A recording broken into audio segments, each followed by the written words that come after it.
अस्सलामु अलैकुम रहमतुल्लाहि व बरकातुहू। मैं मौलाना मोहम्मद तकी रज़ा सक़ाफ़ी फिर आपके सामने हाज़िर हुआ हूँ। एक दो दिनों से आप और हम जैसे ही यूट्यूब खोलते होंगे तो हमारे सामने एक वीडियो जिसमें ये ख़बर कि हमास वालों ने इजराइलियों पे हमला कर दिया है। तो क्या ये हमास वालों का इजराइलियों पे हमला करना सही था या गलत, इस पे हम आखिर में आएंगे। सबसे पहले ये बैतुल मुक़द्दस की शुरुआत और इस कन्फ्लिक्ट यानी इस झगड़े की शुरुआत कब हुई और कैसे हुई, और क्या इसमें मुसलमानों की गलती है कि नहीं है, इस पर हम ज़रूर बात करेंगे। तो आइए शुरुआत करते हैं। बैतुल मुक़द्दस की शुरुआत वो इस तरह होती है कि हज़रत सुलेमान अलैहिस्सलाम, जो कि ईसाई और यहूदी दोनों मानते हैं, जिन्हें हम सुलेमान अलैहिस्सलाम कहते हैं और उन्हीं को वो लोग सुलेमान कहते हैं। यानी ईसाई भी मानते हैं, यहूदी भी मानते हैं हज़रत ईसा अलैहिस्सलाम को, और हम मुसलमान भी मानते हैं। तो हज़रत सुलेमान अलैहिस्सलाम की हुकूमत, बादशाह थे, नबी थे, तमाम इंसान और जिन्नात, जानवर, चरिंद परिंद तमाम पर आपकी हुकूमतें थी। तो आपने जिन्नातों से एक मस्जिद बनवाई, यानी वही बैतुल मुक़द्दस शरीफ बनवाया, जो कि मुसलमानों का पहला क़िबला भी रहा है। हज़रत सुलेमान अलैहिस्सलाम ये बनाकर तो चले गए, बना दिया। उसके बाद वक्त गुज़रता रहा, लोग आते रहे, वक्त गुज़रता रहा। इस तरीके से ये सबसे पहले ये यहूदियों के हाथ में था। हज़रत उमर रदियल्लाहु तआला अन्हु के ज़माने में बैतुल मुक़द्दस फ़तह किया गया बग़ैर किसी खून बहाए। ये वाक़या भी बड़ा लंबा है, लेकिन शॉर्ट में आपको बताते चलूँ कि मुसलमानों ने बैतुल मुक़द्दस का मुहासरा कर लिया था। मुसलमानों ने बैतुल मुक़द्दस को घेर लिया था, और घेरने के बाद कई दिन गुज़र जाते हैं, कई हफ्ते गुज़र जाते हैं। अंदर से यहूदी कहते हैं कि आप इस तरीके से और आप कभी भी बैतुल मुक़द्दस फ़तह नहीं कर सकते हैं। हम बैतुल मुक़द्दस की चाबी उन्हीं शख्स के हाथ में देंगे जिनके बारे में हमने ऐसा ऐसा पढ़ा है, जिनके बारे में हमने अपनी किताबों में उसकी निशानियाँ पढ़ी है। तो निशानियाँ पूछा जाता है, यहूदियों से निशानियाँ पूछी जाती है। तो यहूदी बताते हैं कि एक फ़कीर सा आदमी होगा, फटे पुराने कपड़े होंगे, और वो बादशाह वक्त होगा। तो मुसलमान ये निशानियाँ सुनकर समझ जाते हैं कि ये बादशाह कोई और बादशाह नहीं, ये तो मुसलमानों का और ये हमारा बादशाह यानी हज़रत उमर फ़ारूक रदियल्लाहु ताला अन्हु है। हज़रत उमर फ़ारूक रदियल्लाहु ताला अन्हु को ख़त भेजा जाता है। ये ख़त पहुँचता है हज़रत उमर फ़ारूक रदियल्लाहु ताला अन्हु को, तो वैसे ही निकल पड़ते हैं, सफ़र पे रवाना होते हैं। साथ में एक ग़ुलाम होता है जो आपके साथ सफ़र कर रहा होता है। एक ऊँटनी है, दो आदमी हैं। अब यहाँ पे देखिए, बादशाह वक्त है, मुसलमानों के बादशाह हैं, एक ऊँटनी पे और सफ़र में दो आदमी। अब सफ़र कैसे होगा? तो हज़रत उमर रदियल्लाहु तआला अन्हु ये तय फरमाते हैं कि यानी कुछ मील की दूरी तक मैं ऊँट पर बैठूँगा, उसके बाद कुछ मील की दूरी तक तुम ऊँट पर बैठोगे। इस तरीके से सफ़र तय होता रहा, और आखिर में जो बारी आई वो गुलाम की बारी थी कि यानी बैतुल मुक़द्दस में दाखिल होना था। तो वो बारी गुलाम की बारी थी कि वो ऊँट पे बैठ के बैतुल मुक़द्दस में दाखिल हो। हज़रत उमर रदियल्लाहु तआला अन्हु है, ग़ुलाम है। बड़ा ही दिलचस्प मंज़र है। ग़ुलाम कहता है, हज़रत आका मैं कैसे बैठ सकता हूँ ऊँटनी पर, जबकि आप बादशाह हैं। आप तो कह रहे हैं, लेकिन लोग मुझे क्या कहेंगे, लोग मेरे बारे में क्या सोचेंगे कि यानी एक बादशाह नीचे पैदल चल कर आ रहा है, एक गुलाम ऊँटनी पे बैठा हुआ है, उसका गुलाम, वो भी क्या सोचेंगे। हज़रत उमर रदियल्लाहु तआला अन्हु से बहुत हुज्जत करता है वो गुलाम। लेकिन हज़रत उमर रदियल्लाहु तआला अन्हु थे बहुत ही सख्त, शरीयत के पाबंद। तो हज़रत उमर रदियल्लाहु तआला अन्हु ने ग़ुलाम को ही आखिरकार ऊँट पर बैठाया और बैतुल मुक़द्दस में दाखिल होते हैं, ग़ुलाम को ही बैठाकर। बैतुल मुक़द्दस पहुँचते हैं हज़रत उमर रदियल्लाहु तआला अन्हु। यहूदी निशानियाँ देखते हैं, पहचान जाते हैं, कहेंगे कि हाँ ये तो वही शख्स है जिसके बारे में हमने अपनी किताबों में पढ़ा है। बैतुल मुक़द्दस की चाबी हज़रत उमर रदियल्लाहु तआला अन्हु के हाथ में थमा दी जाती है। हज़रत उमर रज़ी अल्लाह ताला अन्हु भी बैतुल मुक़द्दस को इंटरनेशनल हेरिटेज यानी उसको एक विज़िट के लिए यहूदियों के लिए, ईसाइयों के लिए आम कर देते हैं, यानी वो विज़िट वहाँ कर सकते हैं। और यह कानून खिलाफत उस्मानिया तक चलता रहा। तो ये बात थी, ये तो कहानी थी, एक किस्सा था बैतुल मुक़द्दस के बारे में। अब ये जो झगड़ा स्टार्ट होता है मुसलमानों और यहूदियों का, तो ये जो झगड़ा स्टार्ट होता है फर्स्ट वर्ल्ड वार है, खिलाफत उस्मानिया का इख्तिताम हो जाता है। अंग्रेज़ों की चालबाजी, मुसलमानों की बेवकूफ़ी और हिमाकत की वजह से खिलाफत उस्मानिया तुर्की में गिरा दी जाती है और अंग्रेज़ ब्रिटिश बैतुल मुक़द्दस पर कब्ज़ा कर लेते हैं और बैतुल मुक़द्दस को कुछ हिस्सा यहूदियों को दे देते हैं और कुछ हिस्सा मुसलमानों को दे देते हैं। उस वक्त मुसलमान वहाँ कसीर तादाद में मेजॉरिटी में थे और यहूदी माइनॉरिटी में थे। तो यानी ब्रिटिश वालों ने तो ये हिस्सेदारी कर दी कि यहूदियों को एक हिस्सा दे दिया, मुसलमानों को एक हिस्सा दे दिया।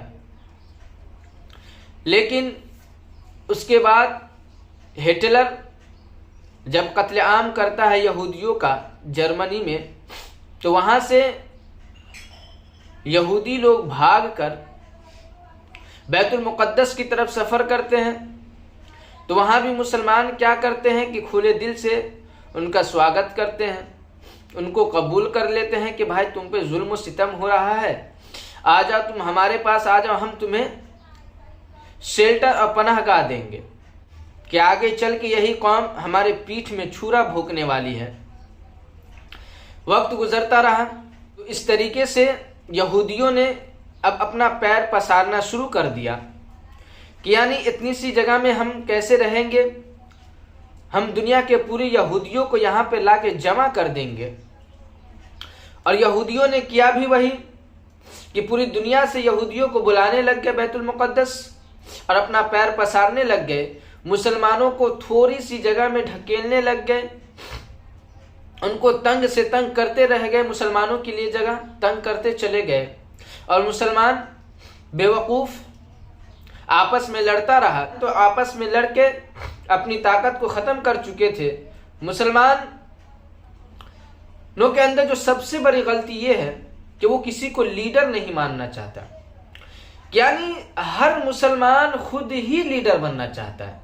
किसी भी मुसलमान को देख लीजिए, हर मुसलमान चाहता है कि मैं लीडर बनूं। सब लीडर नहीं बन सकता, बल्कि जो एक लीडर बनेगा और सब उसके क्या है फॉलोवर बनेंगे, तभी जाके मुसलमान क्या है तरक्की कर सकते हैं। आए दिन देख लीजिए हर एक मुस्लिम देशों में बगावत की चिंगारियां आपको नजर आएगी। हर एक मुस्लिम कंट्री में जहां देख लीजिए वहां कोई दूसरा बगावत करते हुए नजर आ रहा है, कोई दूसरा मुसलमान आपस में लड़ते हुए नजर आ रहा है। यानी मुसलमान आपस में लड़ रहे हैं और अपनी ताकत को ज़ाय कर रहे हैं। तो इस तरीके से उस वक्त मिस्र वालों ने भी फ़ायदा उठाना चाहा। देखिए मिस्र वालों ने भी यानी वो अपने बॉर्डर की तरफ से बैतुल मुक़द्दस फ़िलिस्तीन पर हमला किया और सोचा कि कुछ ज़मीन जो है हम अपने देश में ऐड कर लें। और जॉर्डन वालों ने भी यही सोचा कि हम भी कुछ ज़मीन हथियाले, हम भी कुछ ज़मीन अपने देश में शामिल कर लें। यानी ये देखिए मुसलमानों की दोगलापंथी कि यानी वो उस वक्त भी ज़मीन की लालच में, हवस में पैसों की, मुसलमानों की मदद करने की बजाय वो खुद ज़मीन हथियाने के लिए हमला कर रहे हैं। और ऐसा हुआ कि तमाम मुस्लिम कंट्री को यह मुंह की खानी पड़ी, मुट्ठी भर यहूदियों से हार बैठे तमाम के तमाम मुसलमान। तो अब आइए हमास के हमले पे आते हैं। क्या हमास वालों ने यह हमला जो किया है सही किया है? तो मेरा it's my personal opinion, what do you think about it? आप कमेंट में बता सकते हैं कि आपकी क्या राय है। मेरा अपना मानना है कि हमास वालों ने ये जो हमला किया है ये गलत हमला किया है। हमास वालों को ये हमला नहीं करना चाहिए था। वैसे कि हमास वालों ने तो हमला कर दिया, आपके पास 100-200 बम और गोले बारूद मिले, क्या आपने बच्चों की तरह किसी ने आपको उकसा दिया और आपने बेवकूफ़ों की तरह उठे और क्या है 10-12 गोले आपने दाग दिए। इससे क्या है, यहूदियों का तो कुछ नहीं होगा, वो ज़्यादा ताकतवर और ज़्यादा पावरफुल है। लेकिन आपके पास न कोई हथियार है, आप पत्थर से लड़ते हैं। आप लड़ते भी हैं ऐसी बंदूकों से जो 4 गोली चले उसके बाद बंद हो जाए। तो इससे मुसलमानों का ज़्यादा नुकसान होता है, इससे आम मुसलमान ज़्यादा मारे जाते हैं। आपने उसकी ज़्यादा से ज़्यादा 1-2 बिल्डिंगें गिरा दी होगी, लेकिन इसका जो रिएक्शन अब देखने को आ रहा है, इसका जो रिएक्शन अब देखने को मिल रहा है, वो आपकी आंखों के सामने है कि यानी 100 बिल्डिंगों, पूरा का पूरा शहर खंडर में यहूदियों ने तब्दील कर दिया है। मुसलमान बेघर होता चला जा रहा है। यानी मुसलमान आहिस्ता आहिस्ता फिलिस्तीन से ऐसा लग रहा है कि मिटते चला जा रहा है।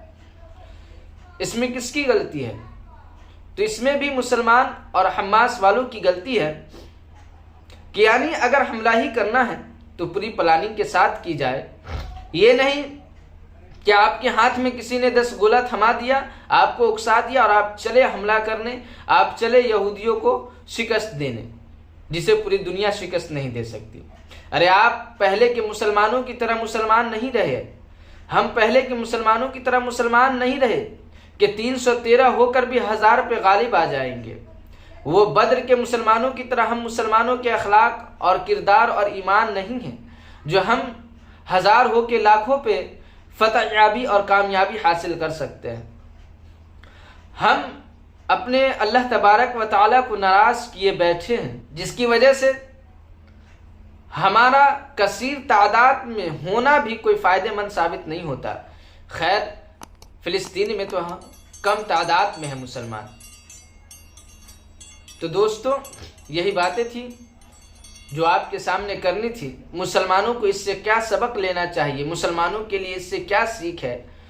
तो मुसलमानों के लिए यही सीख है कि आपस में न लड़े, भाई भाइयों में न लड़े, अपने मुसलमान भाइयों से हरगिज़ न लड़े, बल्कि मोहब्बत, उल्फत, भाईचारा के साथ मिलजुल कर रहे, अपनी ताकत और क़ुव्वत को इकट्ठा करे और अपने आप को मजबूत करे और ख़ुद होशियार बने, अपने भाइयों को भी होशियार बनाएं, ताकि गैर कौम आपके पीठ में छुरा न भोगे। अगर मेरी बातें अच्छी लगी तो मेरी हौसला अफजाई के लिए ज़रूर चैनल को सब्सक्राइब करें। फिर आपसे मुलाकात होगी अगली वीडियो में। जब तक के लिए अल्लाह हाफिज़।